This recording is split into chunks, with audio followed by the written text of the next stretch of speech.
So ma'am అంటే ఈ age కి ఇప్పటికే మనం కొన్నిసార్లు చాలా మంది ఉన్నారంటే మాట్లాడడానికి తడబడుతూ ఉంటాం. కానీ ఈ అమ్మాయి 9th క్లాస్ కి ఇప్పుడు seventh standard. Okay seventh standard. Standard okay.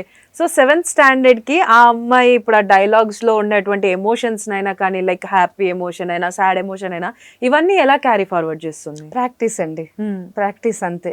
అలా ఫస్ట్ ఒక సింగిల్ డైలాగ్ తో స్టార్ట్ చేసి మెల్లమెల్లగా చెప్తూ ఉంటే అది ఇంకా అలవాటు అయిపోతుంది. ఏంటంటే మైక్ ముందు కూర్చోగానే ఆ స్క్రీన్ మీద ఎవరైతే ఆర్టిస్ట్ ఉన్నారో ఆర్టిస్ట్ ని ఓన్ చేసేసుకుంటది. ఓకే ఓన్ చేసేసుకుని హెడ్ ఫోన్ పెట్టేసుకుని స్క్రిప్ట్ చదవడం రాదు కాబట్టి ఈ ఏజ్ లో, ఎందుకంటే చాలా మంది రైటింగ్ స్పష్టంగా ఉండదు, కొంచెం కలిపి రైటింగ్ లాగా అట్లా ఉండొచ్చు. అది కూడబలుక్కుని చదివి డైలాగ్ చెప్పాలంటే కష్టం కదా.